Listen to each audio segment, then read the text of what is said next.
The phone call lasted 47 seconds. I counted every one of them while my son's voice explained why I wasn't welcome at Thanksgiving this year. Mom, Rebecca thinks it's better if you sit this one out. You know how she gets stressed with hosting, and honestly, your comments last time really upset her. I stood in my kitchen, the one where I'd taught him to make pancakes when he was 7, and listened to him choose his wife's comfort over his mother's presence. Not that I blamed Rebecca entirely. I had opinions, sure. I'd raised 3 kids as a single mother after their father died, worked 2 jobs to keep them fed, and somewhere along the way I'd forgotten that having standards meant I wasn't supposed to voice them. I understand, I said. Those 2 words came out steady, which surprised me. No anger, no pleading, just acceptance. Great. Okay, so we'll do Christmas instead. Rebecca's parents are coming for that one anyway, so there'll be more people to, balance things out. Balance things out. As if I were a problem that needed diluting. I hung up and stood there for a long time, looking at the mortgage payment confirmation on my laptop screen. I'd been about to click submit, just like I did every month. $2,200 transferred from my account to theirs. The house they lived in, the one with the big backyard where they planned to raise kids someday, the one Rebecca posted about constantly on social media with her aesthetic photographs and gratitude captions. My finger hovered over the mouse. See, here's what nobody tells you about being a parent. You spend decades building humans from scratch, teaching them to tie shoes and drive cars and balance checkbooks, and then one day they're adults who make you feel small in your own life. They don't mean to, probably. Or maybe they do. I wasn't sure anymore. I'd been covering their mortgage for 2 years. It started when Nathan lost his job right after they bought the place. Just for a few months, Mom, until I get back on my feet. Those few months stretched and stretched, and by the time he found new work, Rebecca was used to having the extra money for her lifestyle upgrades. The furniture, the renovations, the weekend trips she documented with Valencia filters and hashtags about blessed life. I closed the laptop without submitting the payment. The silence in my house felt different then. Emptier, maybe, but also somehow more mine. 3 days passed before I got the first text. Mum, the mortgage payment didn't go through. Was there a problem with your bank? I didn't respond. I was having coffee with my neighbour Linda, who'd listened to me talk about my kids for 15 years. She already knew what happened. "You're really not paying it?" she asked, eyebrows somewhere near her hairline. "I'm really not."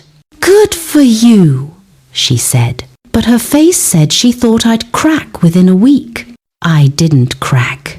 Day 7 brought a phone call I let go to voicemail.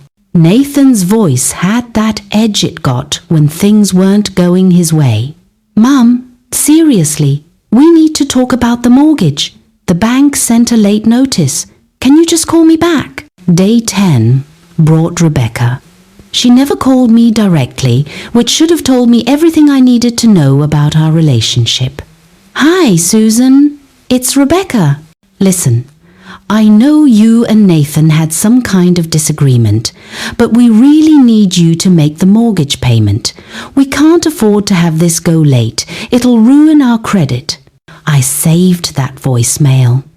Played it back a few times actually, listening to how she said some kind of disagreement, like my son uninviting me from Thanksgiving, was equivalent to a debate about pizza toppings. Week 2 is when it got interesting. Nathan showed up at my door on a Tuesday evening. I was making dinner just for myself, which still felt strange after all these years of cooking for a family. He let himself in with the key I'd given him years ago, back when I thought we were the kind of family who dropped by unannounced because we enjoyed each other's company. Mom, what's going on? He stood in my kitchen doorway and I saw my ex-husband in his face. Same jaw, same way of standing like the world owed him an explanation. I'm making chicken piccata, I said, not looking up from the pan. There's not enough for two. I'm not here for dinner. I'm here because you're ignoring my calls and the mortgage is now 2 weeks late. Is it? I moved the chicken to a plate, precise movements, taking my time. You know it is. Mum, seriously, what's this about? Are you mad about Thanksgiving? Because Rebecca apologized. That made me look up. She did? Well, she said she would. She's been busy with work. I laughed. Couldn't help it. The sound came out sharp enough that he actually stepped back. Your wife doesn't want me at Thanksgiving because my presence causes her stress, but she's too busy to apologize.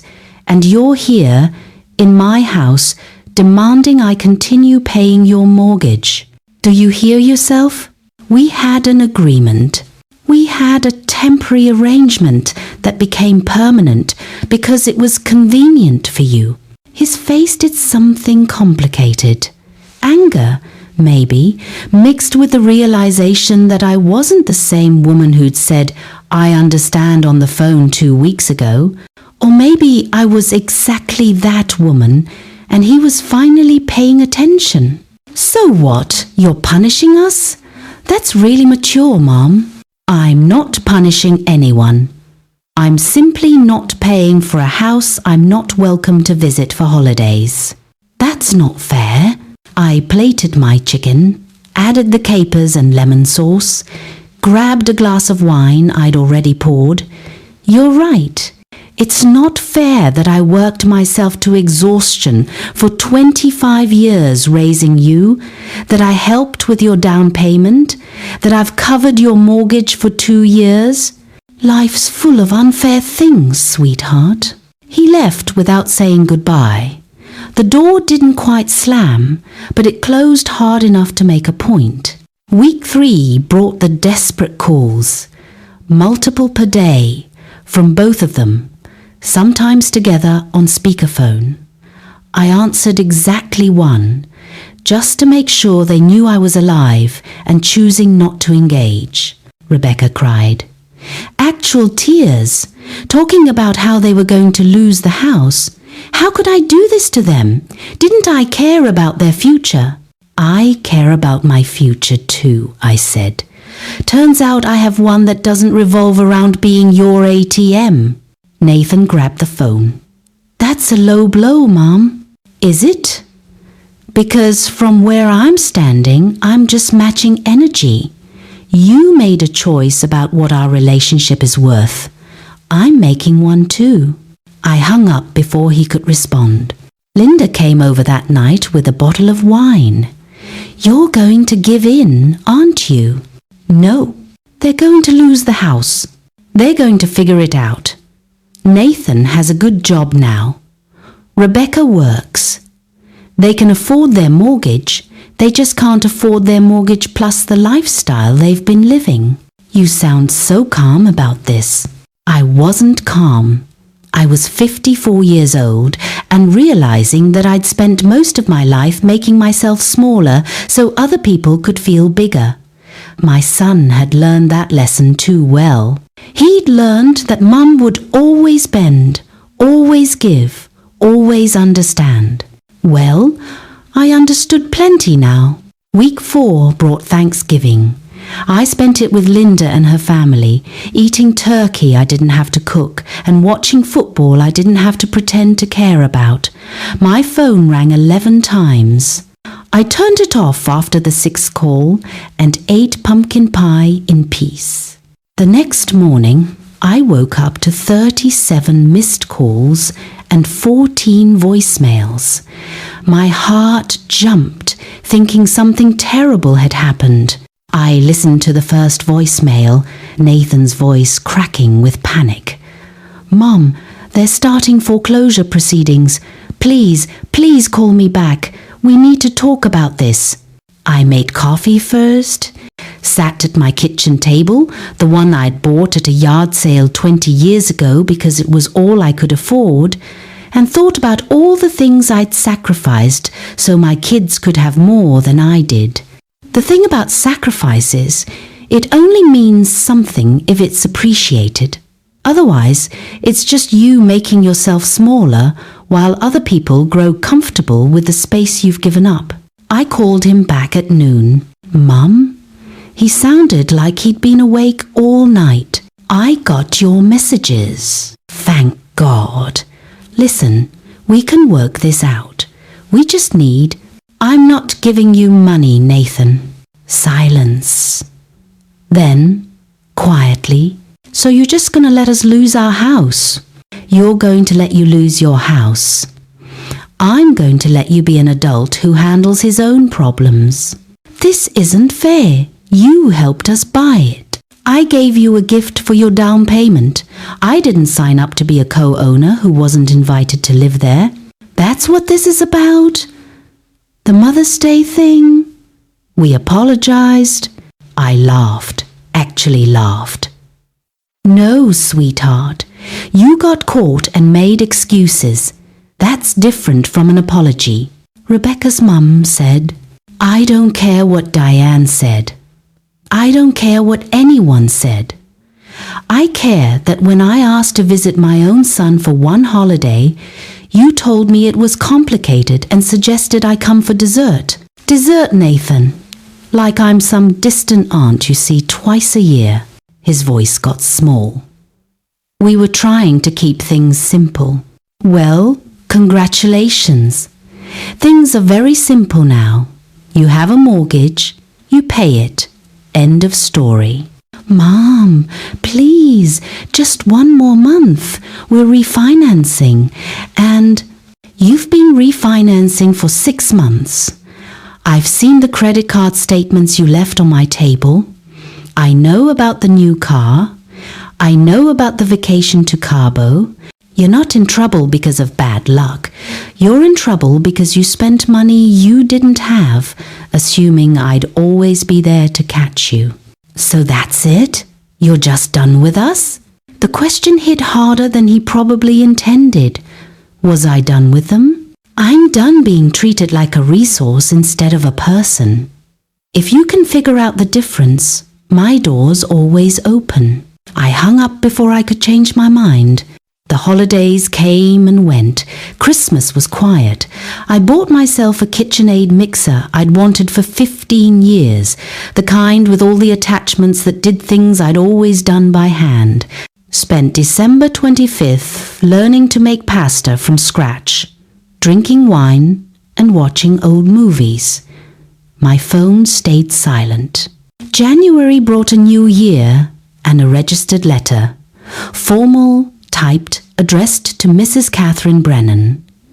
Inside, a single page. Nathan and Rebecca were suing me for the money I'd promised to help with their mortgage. They'd kept records. Every Venmo transfer, every check, every text where I'd said don't worry about it when they couldn't pay me back for dinner.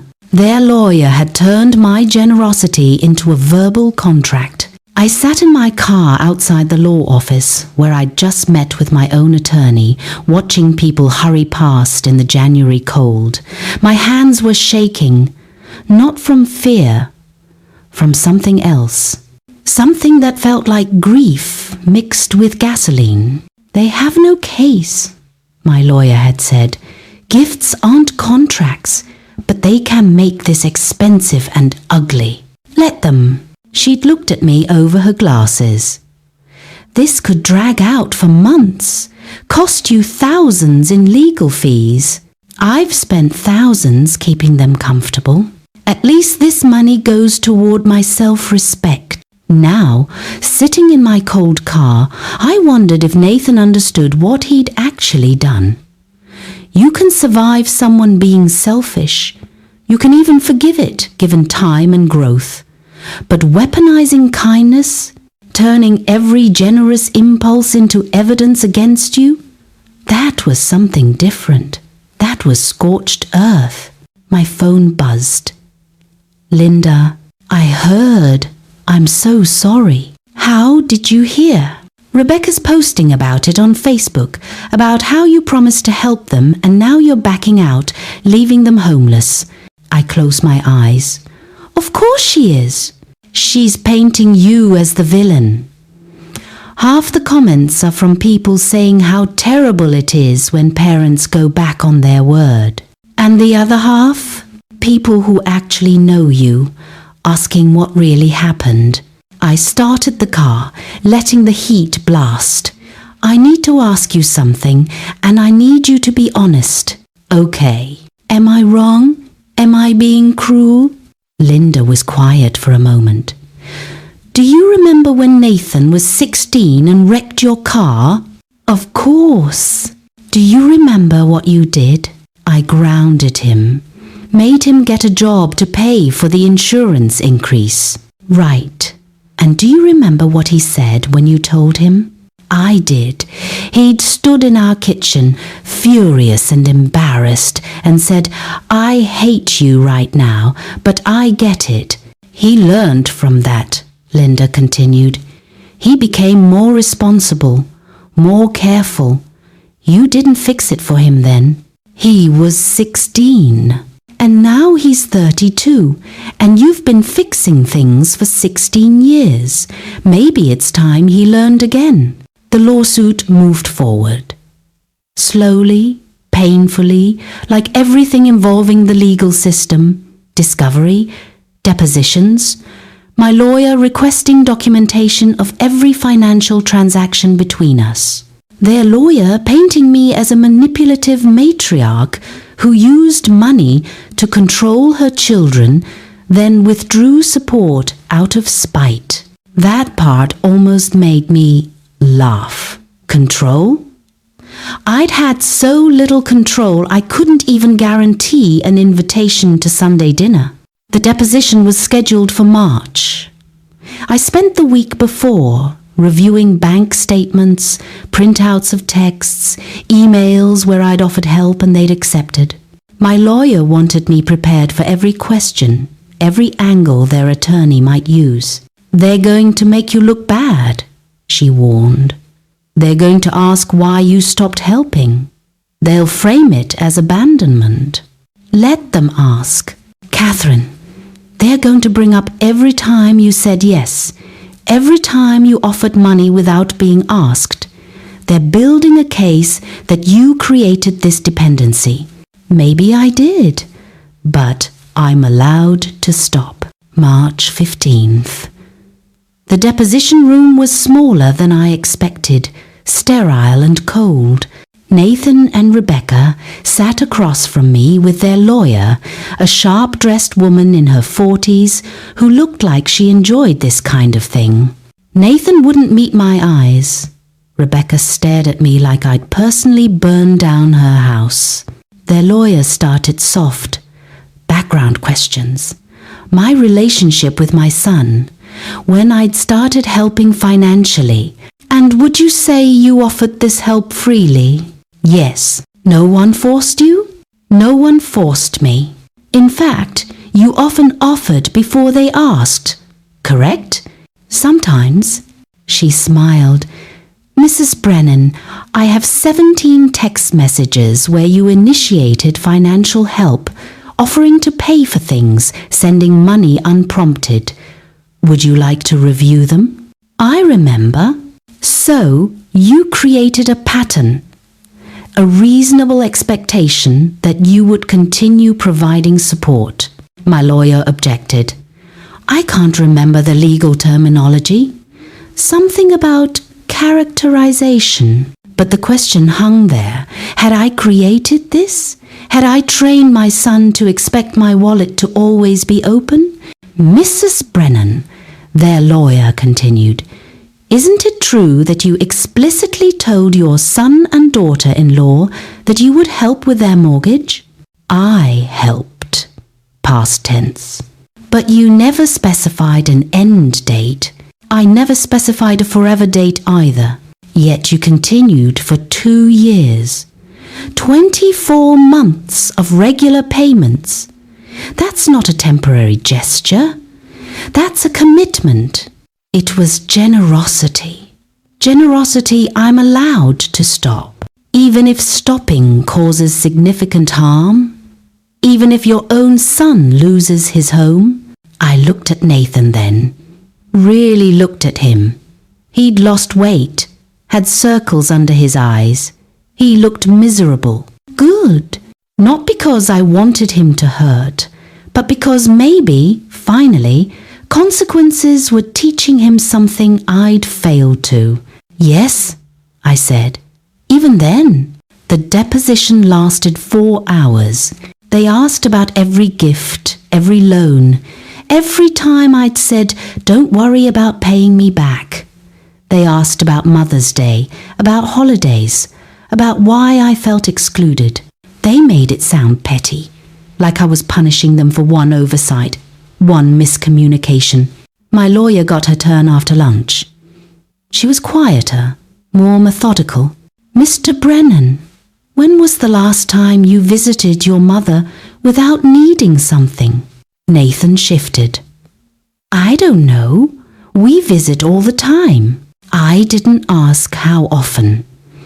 I asked when you last visited without needing financial help, childcare, or some other service. Silence. Take your time. Think back. More silence. Rebecca whispered something to him. "I can't remember a specific date," Nathan finally said. "Can you remember any visit in the past 2 years where you didn't ask your mother for money?" "That's not fair." She offers, "Please answer the question." "No, I can't remember one." My lawyer nodded, made a note. "And when your mother asked to visit you last Mother's Day, you told her it was complicated. Can you explain what was complicated about your mother joining you for a holiday?" Rebecca's family was hosting. It was already planned, but your mother wasn't invited to those plans. It wasn't my place to invite her. It was Rebecca's parents' house. "Did you ask if your mother could be included?" Nathan looked at Rebecca. She was crying now, quiet tears that I knew were calculated for effect. "No," he admitted. "Did it occur to you that your mother might want to spend Mother's Day with her son? We were going to see her after. For dessert. After the actual celebration. After the meal. The family time. The meaningful part of the day. We were trying to balance everyone's needs. Everyone except your mother's." Their lawyer objected. Mine withdrew the question. But the damage was done. Or the truth was revealed. Same thing, really. We broke for the day. I walked out into the march, cold, exhausted. Nathan caught up with me in the parking lot. "Mum, wait." I stopped but didn't turn around.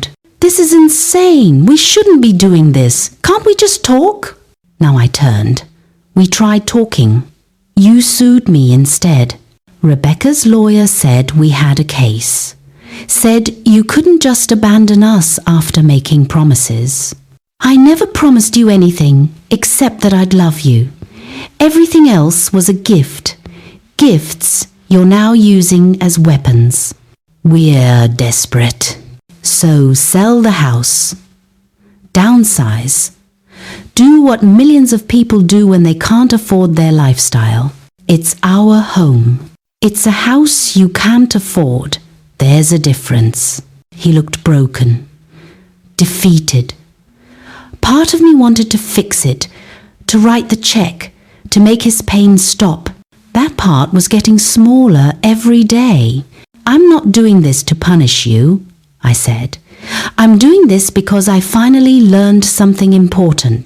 When you teach people they can treat you badly without consequences, you're not being loving. You're being a coward." He flinched like I'd struck him. "We can still fix this," he said. "Drop the countersuit. We'll drop ours. We'll figure something out together." Together. The word tasted strange. "Nathan, when have we ever done anything together? I give, you take. That's not together. That's a transaction." I walked to my car. He didn't follow. The drive home took 20 minutes. I spent 19 of them replaying every moment, every word, wondering if I'd been too harsh. The old Renate would have apologized by now, would have called him, would have found a way to make him feel better about treating me terribly. The new Renate turned on the radio instead. At home, I made tea, real tea, the expensive loose-leaf kind I used to save for company that never came. Drank it from the china cup I used to hide in the cabinet so it wouldn't get broken. Sat in the living room that used to be cluttered with Nathan's old furniture, the pieces he didn't want but couldn't bear to throw away, so I stored them. Donated all of it last month. The room felt bigger now, lighter. My phone rang. "Diana." "How'd it go?" she asked. "About as expected. They're playing victims. I'm the villain who withdrew her endless financial support." "Good." I laughed. Couldn't help it. "You're supposed to tell me I'm being too hard on him." "Why would I do that? You're not being hard enough." You know what he said at Christmas? Before all this? "What?" "He said you'd never actually cut him off. Said you always cave. Said it was just a matter of waiting you out." The tea suddenly tasted bitter. He was right, I said quietly. For 43 years, he was absolutely right. But not anymore. Not anymore. We talked for another hour. She told me about her kids, her job, her normal life where adult children paid their own bills and visited because they wanted to, not because they needed something. It sounded fictional, like something from a movie about functional families. After we hung up, I opened my laptop. The mediator had sent new proposals. Rebecca and Nathan were now offering to settle by accepting a smaller monthly amount, just $2,000 instead of $3,000, as if that was compromise, as if my saying no meant negotiate me higher instead of understanding the actual word no. I typed my response. My position remains unchanged. I will provide no ongoing financial support. The countersuit proceeds as planned. Sent it before I could overthink. 3 minutes later, my phone exploded. Nathan, Rebecca. Nathan again. Rebecca again. Their lawyer. I turned it off completely. The silence was startling. I'd spent so many years being available every second, jumping whenever they called, terrified I'd miss something important. Now I was discovering that nothing they said was actually important. Not the emergencies that weren't emergencies. Not the crises that were just poor planning. Not the demands disguised as requests. I made dinner, salmon with roasted vegetables, ate at the table instead of standing at the counter, used a cloth napkin, poured wine into a real glass, not a plastic cup. Small things. Things that said I deserved care, even if the only person providing it was me. The deposition continued the next day. This time they questioned me. Rebecca's lawyer started gentle. Asked about my relationship with Nathan. How proud I must be. How much I must love him. Setting traps with sentiment. I do love him, I said. That's why I'm doing this. By suing him? By teaching him that love isn't measured in dollars. Something I should have taught him 30 years ago. You don't think withdrawing support during their financial hardship is cruel? I think creating financial hardship by living beyond your means and expecting someone else to subsidize it is cruel. I think planning your life around an inheritance from someone still living is cruel. I think excluding your mother from family events while demanding her money is cruel.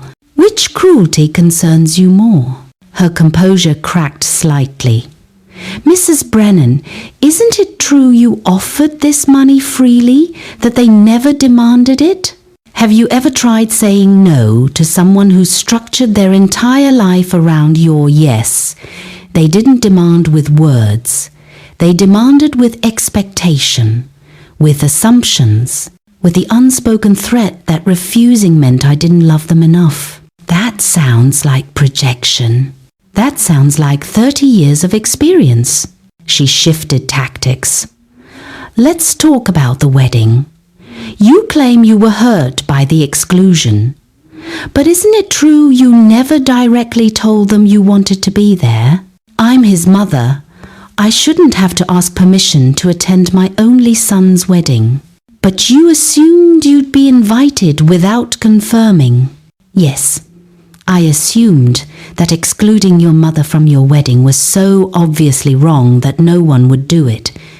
I was incorrect. They explained it was an intimate ceremony. Immediate family only. I am immediate family. You know what I mean. Spouses and children. I'm his mother. I'm the reason he exists. How much more immediate can you get? She didn't have an answer for that. Moved on to questions about the money.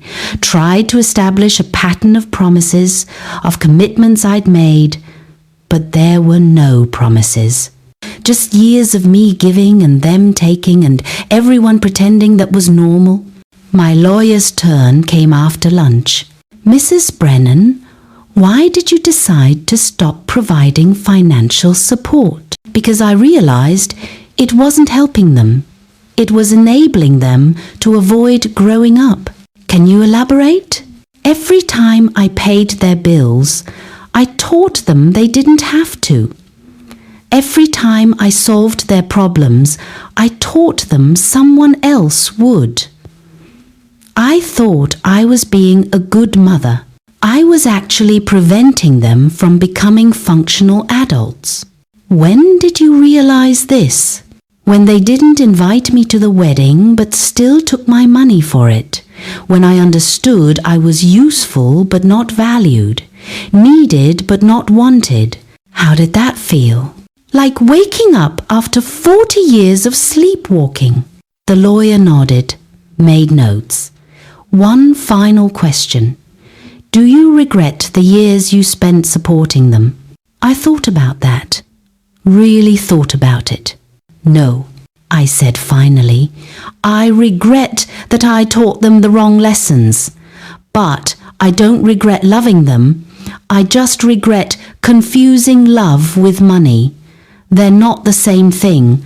I know that now. We finished at 4. I walked out feeling emptied. Not in a bad way, like lancing a wound, draining the infection. It hurt, but it was necessary. Eleanor was waiting in the lobby. She'd come for moral support, sat through the whole thing. You were magnificent, she said. I was honest. Same thing. We went for coffee. Real coffee. The expensive kind from the place downtown that I used to avoid because it seemed wasteful to spend $6 on a drink. Now I understood that taking care of yourself isn't wasteful. It's essential. You think they'll drop it? Eleanor asked. No, they're too deep in now. They've convinced themselves they're right, that I owe them, that my money is their money, just temporarily in my account. What happens if you lose? I won't. But if you do, I sipped my coffee. Then I liquidate everything, put it in an irrevocable trust for actual charity, and let them sue an empty estate. They'll get nothing but legal bills. Eleanor's eyes widened. You've actually planned that? I've planned everything. That's what they don't understand. They think I'm a confused old woman acting on emotion. I'm actually 10 steps ahead of them. She laughed. Remind me never to underestimate you. Most people do. That's their mistake. We sat in comfortable silence, watching people rush past the window. Young people, old people, all busy with their lives. I used to watch crowds and feel invisible. Now I felt free, anonymous in the best way. Can I ask you something? Eleanor said. Of course. Do you miss him? Nathan, I mean. Not the drama, just him. I considered that. I miss who I thought he was, the son I imagined I had, but that person might not exist, might never have existed. So I'm grieving someone fictional while dealing with someone real. And the real version? No, I don't miss him at all. That's incredibly sad. Or incredibly freeing. Depends on the day. My phone, which I'd turned back on, buzzed. A text from Nathan. Mom, please, we need to talk. This has gone too far. I showed Eleanor. You going to respond? Not today. When? When he says something that isn't about what he needs, when he acknowledges what he's done, when he treats me like a person instead of a resource. I put the phone away, so probably never. Eleanor raised her cup. To never settling for less than you deserve. We clinked cups. The sound was small but significant. Like everything else these days, it meant more than it should have. The trial date arrived on a Tuesday morning in October. I'd been awake since 4, not from nerves but from a strange clarity. The kind that comes when you've stopped fighting reality and started working with it. I dressed carefully. Navy suit, cream blouse, minimal jewelry. Nothing that screamed wealth or poverty. Just dignified simplicity. Mr. Weber had coached me on optics. You need to look competent, but not flashy. Sympathetic, but not pathetic. So basically myself. Exactly yourself, that's perfect. The courtroom was smaller than I expected. Wood paneling, fluorescent lights, that particular smell of old buildings and stale air.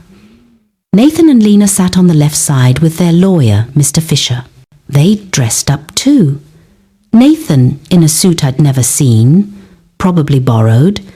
Lena in black, looking appropriately concerned. They didn't look at me, not once. Judge Miller entered at 9 sharp. Older, grey-haired, reading glasses perched on his nose. He had the weathered look of someone who'd heard every story and believed none of them. This is a petition for guardianship. He began shuffling papers. The petitioners claim Mrs. Richter lacks capacity to manage her affairs. Mrs. Richter contests this. Let's proceed. Mr. Fisher stood. He was good, I'd give him that. Smooth voice, confident posture, made it sound reasonable that a 71-year-old woman who'd suddenly stopped funding her adult children must be mentally impaired. Your Honor, we're concerned. Mrs. Richter exhibited erratic behavior beginning approximately 6 weeks ago. She severed financial support without warning, sold valuable family heirlooms impulsively, installed security systems due to paranoid delusions about her own son. These are classic signs of cognitive decline. He called Nathan first. My son walked to the stand like a man attending a funeral. Sworn in, he sat with his hands folded. The picture of filial concern. Mr. Richter, describe your mother's recent behavior. Nathan cleared his throat. She's not herself. She used to be generous. loving. Then something changed. She became hostile, accused us of terrible things, sold our family heirlooms, things that had been promised to me, without discussion. Had she shown signs of confusion before this? Sometimes she'd forget conversations, repeat herself. I thought it was normal aging, but now he trailed off, shaking his head sadly. Lies. Smooth, practiced lies. I watched him and felt nothing. Not anger, not hurt, just observation. Mr. Weber cross-examined. Mr. Richter, how much money did your mother give you over the past 3 years? Nathan shifted.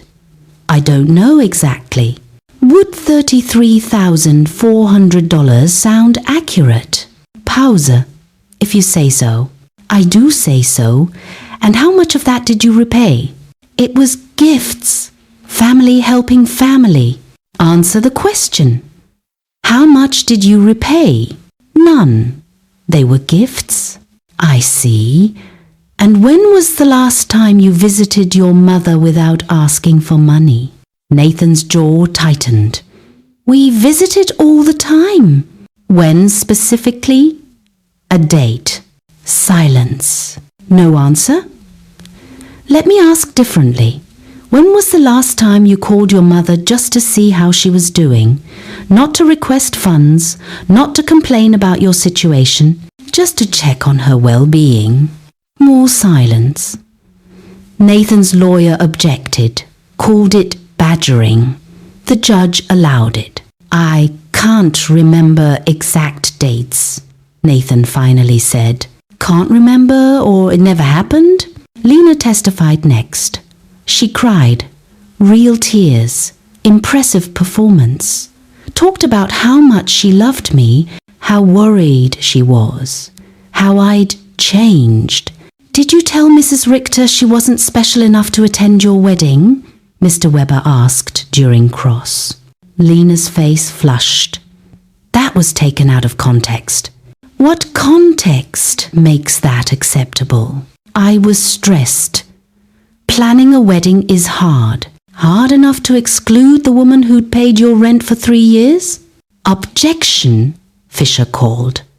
Relevance goes to motive, Your Honor. The petitioners have financial incentive to control Mrs. Richter's assets. I'll allow it. Mr. Weber continued. Mrs. Schuster, did you and your husband bring a lawyer to Mrs. Richter's home before filing this petition? We were concerned about her decisions. Did that lawyer pressure her to sign a power of attorney? We wanted to help her by taking control of her finances, her medical decisions, her life. Lena didn't answer, just cried harder. They called Dr. Lehman, the psychiatrist who'd visited. He testified that my refusal to cooperate with evaluation suggested impaired judgment. Mr. Weber dismantled him in 5 minutes. Doctor, did you actually evaluate Mrs. Richter? She refused to allow it. So your testimony is based on no direct examination? Based on reported behaviors. Reported by people who financially benefit from having her declared incompetent. I relied on family reports, yes. And you saw nothing concerning about their motives? Dr. Lehman hesitated. I assumed the family had her best interests at heart. You assumed. Did you verify? That's not standard procedure. Perhaps it should be. Our turn. Mr. Weber called Dr. Moore first. She testified about my cognitive tests, all excellent. My memory, reasoning, judgment, all well above average for my age. In your professional opinion, does Mrs. Richter have capacity to manage her affairs? Absolutely. She's one of the sharpest individuals I've evaluated. Could her decision to stop supporting her adult children be rational? Not only rational, but potentially healthy. Setting boundaries is a sign of good judgment, not impairment. Eleanor testified about my social engagement, my clarity, my newfound vitality. Mr. Klein from the bank confirmed I'd managed my accounts competently for decades. Mr. Sterling explained how astute I'd been in negotiating sales. Finally, I took the stand. The walk felt long. Every eye in the room tracked my movement. I sat, placed my hands in my lap, looked directly at the judge. Mr. Weber began gently. Mrs. Richter, why did you stop supporting your son financially? Because I realized what I was funding wasn't a relationship. It was a transaction. I gave money, they gave me access. When I stopped giving money, the access ended. That told me everything I needed to know.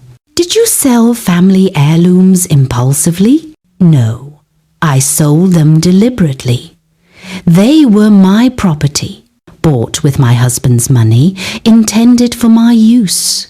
I used them, turned them into something I actually needed, which was dignity, independence, food. When my daughter-in-law took my benefit card and left me with nothing.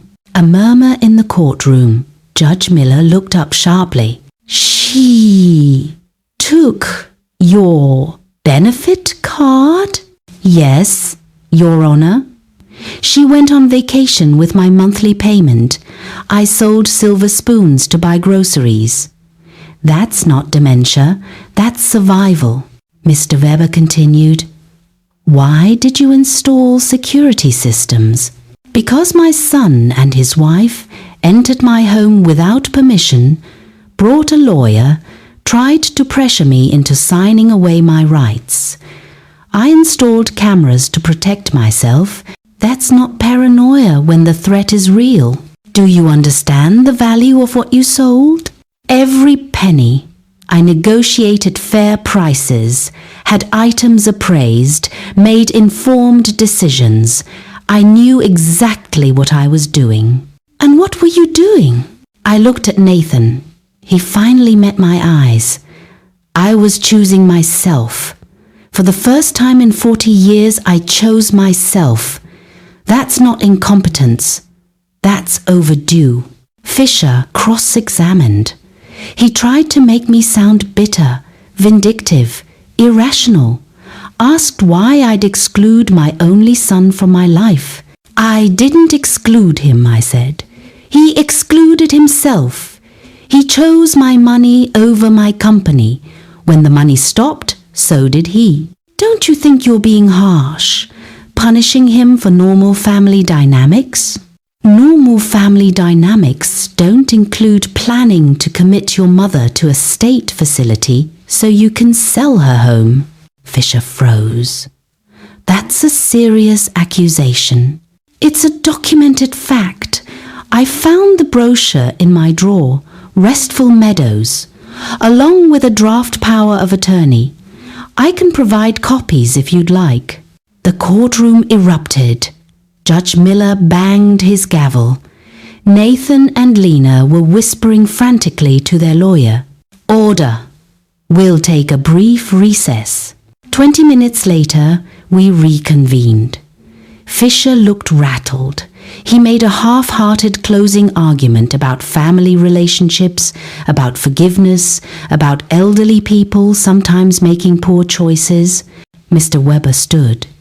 Your Honor, this isn't about poor choices. It's about a competent woman exercising her legal rights. The petitioners haven't provided credible evidence of incapacity. They've provided evidence of their own financial desperation. Mrs. Richter chose to stop funding their lifestyle. That's her right. Trying to have her declared incompetent because she said no is abuse, not concern. Judge Miller retired to chambers. 30 minutes felt like 30 hours. I sat perfectly still, hands folded, breathing steady. Nathan kept glancing at me. I didn't look back. The judge returned.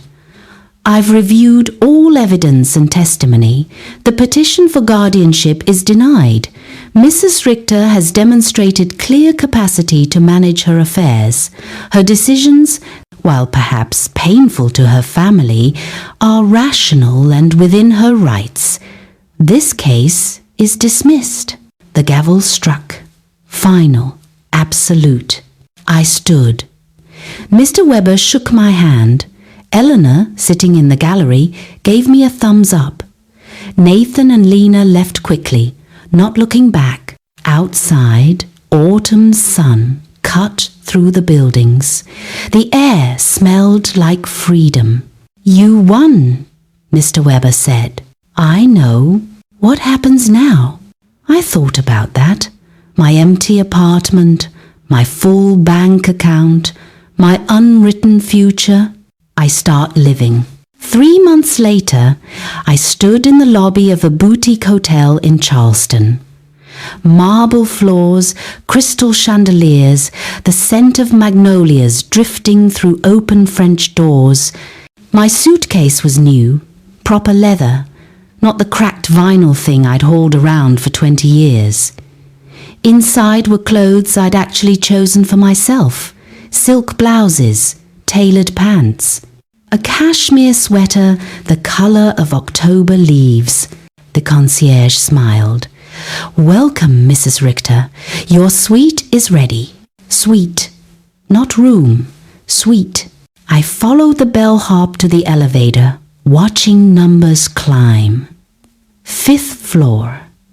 The hallway was quiet, plush carpet absorbing every sound. He opened the door to reveal windows overlooking the harbour, a king bed with actual down pillows, a bathroom with heated floors. Will there be anything else, ma'am? I tipped him generously. More than Nathan ever tipped anyone.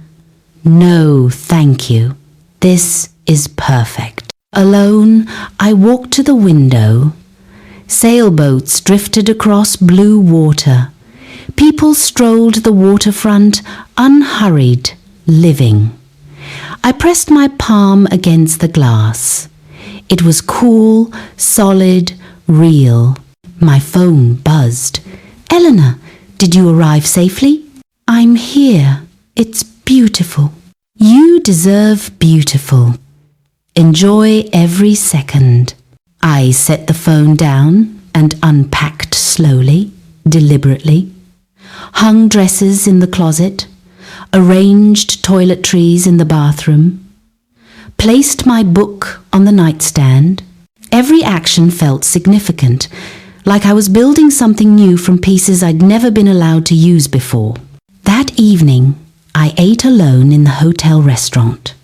Grilled sea bass, roasted vegetables, a glass of Sancerre. The waiter didn't rush me. I took my time, tasting everything, watching other diners laugh and talk, a couple celebrating an anniversary, a business traveller reading a novel, an elderly woman, like me, eating soup with perfect posture. We made eye contact. She smiled. I smiled back. 2 women, alone, content.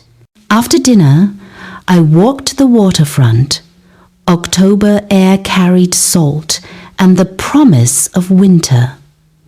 My new coat kept me warm. I'd bought it without checking the price tag, just held it up, liked how it looked, paid. The clerk had wrapped it in tissue paper like it mattered, because it did matter. I thought about Nathan, wondered if he thought about me. Probably not. People like him didn't dwell on lost opportunities. They moved on to the next source, the next angle. Lena would already be scanning for her next target. Some other aging parent with assets and weak boundaries. Good luck to them both. I found a bench facing the water and sat. The wood was cold through my coat, but I didn't mind. Around me, the city hummed with life. Restaurants filled with Friday night crowds. Music spilled from a bar down the street. Couples walked hand in hand. I wasn't lonely. That surprised me most. For years, I'd equated alone with lonely, thought I needed Nathan's presence, however hollow, to feel complete. But sitting there, watching strangers live their lives, I felt more whole than I had in decades. A text appeared on my phone. Unknown number. My stomach tightened. "Mom, it's Nathan. Can we talk?" I stared at the words. 6 months ago, I would have called immediately, desperate to hear his voice, willing to forgive anything for the chance to matter to him again. Now, I deleted the message without responding. He'd had 40 years to talk, to ask how I was doing, to see me as more than a bank account with feelings. He'd chosen silence then. I was choosing it now. Fair's fair. The next morning, I hired a guide, a young woman named Margot who knew Charleston's history like she'd lived it herself. We walked cobblestone streets, toured antebellum homes, learned about rice plantations and Revolutionary War battles. Margot talked fast, passionate about every detail. "You really love this," I said during a break. "I do. History isn't dead people and old buildings. It's stories. Everyone who lived here had dreams, fears, secrets, just like us. Just like us." We stopped at a small gallery. "Local artists," Margot explained. "Watercolors of marsh grass, sculptures made from driftwood, photographs capturing morning fog over the Ashley River." I stood in front of a painting. Simple composition. A woman in a garden, her back to the viewer, face hidden. But something about her posture spoke of peace, of finally being exactly where she needed to be. "That one's special," the gallery owner said, appearing beside me. The artist painted it after her divorce, said it was the first day she felt free. "How much?" She named a price. "Reasonable. I could afford it easily." "I'll take it." She wrapped it carefully while I filled out delivery information, my new address, the smaller apartment I'd moved to last month, 2 bedrooms, modern kitchen, balcony with city views. I'd sold the brownstone. Too many ghosts, too much space for one person who was finally learning to live small and full instead of large and empty. Nathan had called when he found out, left a voicemail. "Mom, we need to discuss this. That's family property. You can't just sell it without consulting me." I'd saved the voicemail, played it sometimes when I needed reminding why I'd made the right choice. That evening, I treated myself to the theatre. A touring production of a play I'd wanted to see for years but never had. Nathan always said theatre was boring, waste of money, better to stream something at home.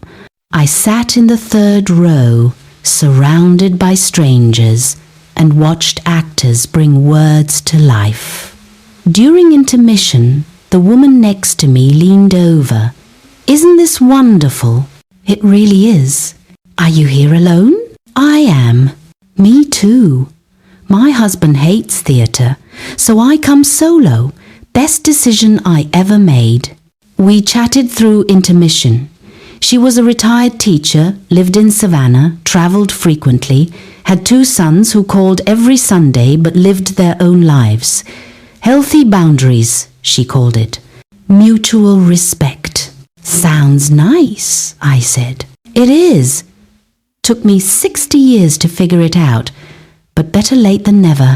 Better late than never." The play ended with thunderous applause. Walking back to the hotel, I felt light, unburdened, like I'd left something heavy in that theatre seat and didn't need to pick it up again. My phone buzzed. Nathan again. "Mom, please, I just want to talk." I blocked the number. On my last day in Charleston, I took myself to breakfast.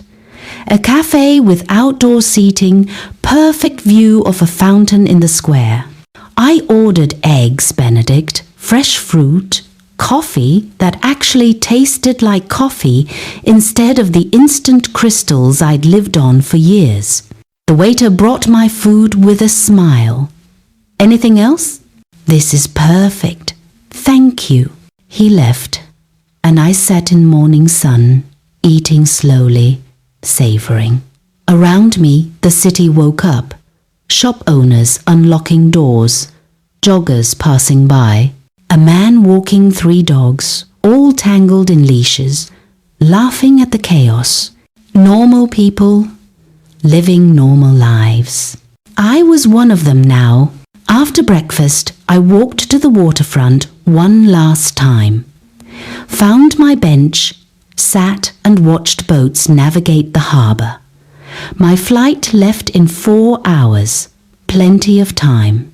A text from Eleanor. How was the trip? Perfect. Exactly what I needed. Good. Dinner when you're back? My treat. Deal. I pocketed my phone and closed my eyes, feeling sun on my face. In my mind, I catalogued everything I'd done this week. Everything I'd bought, tasted, experienced. None of it involved Nathan. None of it required his approval or participation. For the first time in 40 years, my happiness was mine alone. The thought should have been sad. Instead, it felt like victory. At the airport, I treated myself to the business lounge. Comfortable chairs, complimentary snacks, quiet space away from gate chaos. I settled in with my book, a novel Eleanor had recommended. Mystery set in Scotland. The protagonist was a woman my age, sharp and funny and completely self-sufficient. I liked her immediately. Boarding began.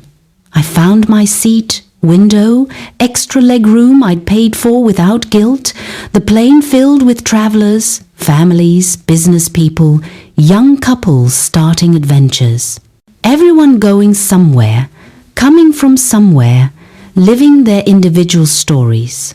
Mine was just beginning. We took off, Charleston shrinking below. I watched until the city disappeared into clouds, then opened my book and read. Hours later, landing in my city felt like coming home. Not to the brownstone I'd sold, not to memories of Nathan's childhood.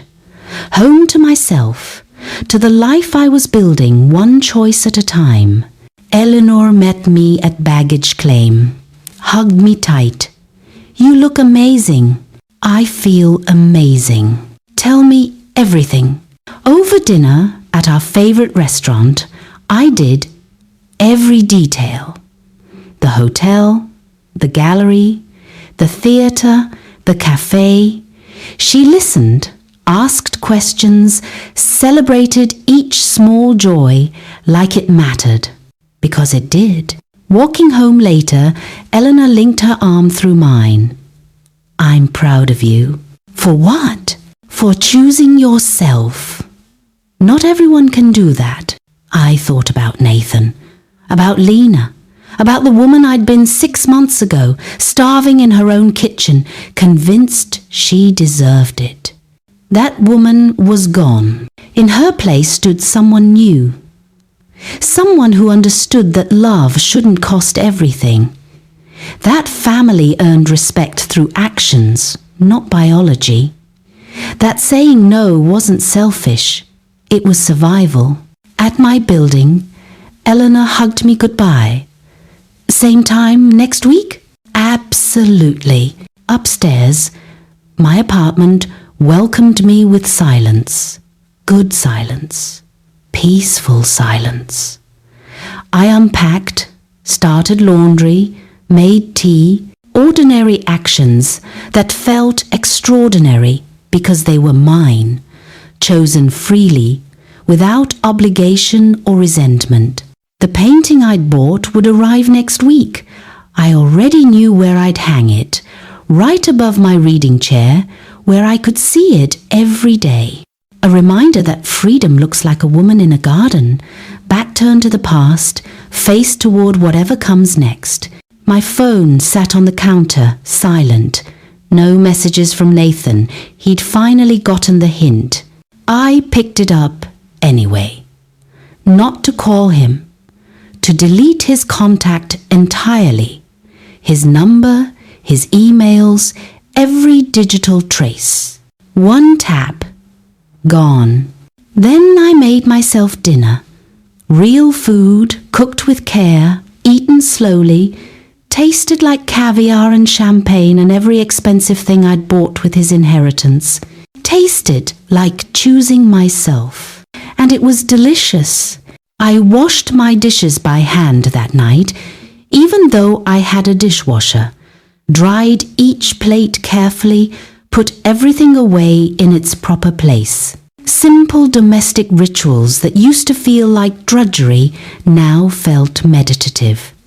Each action was a choice I made for myself, not an obligation to anyone else. The apartment stayed quiet. No phone calls, no emergencies, no one needing something I was supposed to provide. Just me, living. I thought about Nathan sometimes. Wondered if he'd learned anything, if losing access to my money had taught him what my presence never could. Probably not. Some people go their whole lives blaming everyone else for consequences they created themselves. He'd find another source eventually, someone else to fund his lifestyle while he offered the bare minimum in return. That person wouldn't be me. Eleanor called the next morning. Coffee? Give me 20 minutes. We met at the cafe near my building. She was already at our usual table, 2 cups waiting. I slid into my chair, grateful for friendship that asked nothing except my company. You seem different, she said, studying my face. Since Charleston. Lighter somehow. I feel lighter. Like I've been carrying weight so long I forgot what it felt like to stand up straight.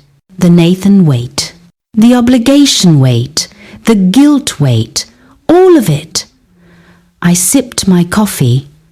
I kept thinking he'd realize what he lost. That cutting him off would make him see me differently.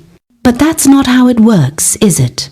No, people don't suddenly value what they've always taken for granted. They just find someone else to take from. We sat in comfortable silence, watching the morning crowd. People rushing to work, walking dogs, living their Tuesday. None of them knew my story. None of them cared. I was just another woman drinking coffee, and that anonymity felt like grace. What's next for you? Eleanor asked. I don't know. That's the best part. For 40 years, everything was planned around Nathan. His needs, his schedule, his life. Now, I smiled. Now I have no idea what happens next. And it's terrifying and wonderful and exactly right. My phone buzzed. Unknown number. My stomach didn't even tighten this time. I declined the call without looking. Him again? Eleanor asked. Probably. Doesn't matter. And it didn't. Not anymore. We finished our coffee and walked through the park. October had turned the leaves gold and red. They crunched under our feet, that satisfying autumn sound. Kids played on swings. An elderly man fed pigeons. Life happening everywhere, indifferent to my drama, my choices, my small revolution. That evening, I started planning my next trip. Maybe Santa Fe, maybe Portland, somewhere I'd never been, somewhere Nathan's memory couldn't reach. I scrolled through hotel options, restaurant reviews, local attractions, building an itinerary for one, and it didn't feel lonely. It felt like freedom. The painting arrived on Thursday. The delivery man carried it up carefully, helped me unwrap it, In my living room, under my lighting, it looked even better than it had in the gallery. The woman in her garden, peaceful and alone, and exactly where she belonged. I hung it myself, stood back, adjusted it twice until it was perfectly level. Then I sat in my reading chair and looked at it for a long time. She looked like she was waiting for something, or maybe she'd stopped waiting and started living. Hard to tell from her posture, her hidden face. But I decided she was done waiting, done hoping someone else would give her permission to exist fully. She'd given herself permission instead, just like I had. My phone stayed silent that night. No calls, no texts, no last-ditch attempts to change my mind. Nathan had finally accepted what I'd known for months. I wasn't coming back. Not to fund him, not to enable him, not to pretend our relationship was anything other than transactional. That door had closed, locked. The key melted down.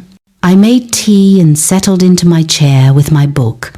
Read until my eyes got tired. Then I turned off the lights and went to bed in my apartment that smelled like me, looked like me, existed entirely for me. No museum pieces, no heirlooms collecting dust, no things I was saving for people who didn't appreciate them. Just my space, my choices, my life.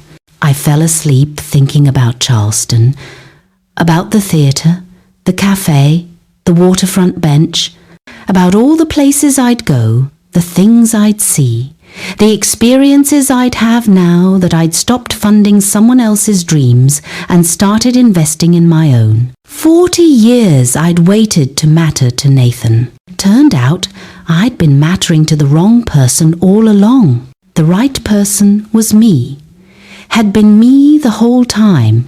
I just finally figured out how to see it. And once you see it, once you really understand that you don't need anyone's permission to value yourself, everything changes. The world doesn't get bigger or smaller, it just gets clearer, sharper, more honest. You stop accepting crumbs and calling it a meal. You stop waiting for people to choose you when you can choose yourself. You stop measuring your worth by how much others are willing to take from you. I'd learned all of that the hard way, through humiliation, through hunger, through the painful realization that my only son saw me as an ATM with feelings. But I'd learnt it, finally. At 71, I'd learned what I should have known at 21. Better late than never. I woke up the next morning to sunlight streaming through my windows. No phone calls, no crises, no one needing anything. Just me, a fresh pot of coffee, and an entire day stretching ahead with no obligations except the ones I chose. I poured my coffee into the good china cup, the one I used to save for company. Now I was the company. I was the guest worth honouring. I carried it to my reading chair, sat beneath my painting, and thought about all the dinners I'd eaten, standing at the counter because I didn't deserve to sit. All the cheap food I'd choked down so Nathan could eat well. All the years I'd made myself smaller so he could feel bigger. Those years were over. I sipped my coffee. It tasted expensive, rich, perfect. It tasted exactly like freedom. And I was finally free.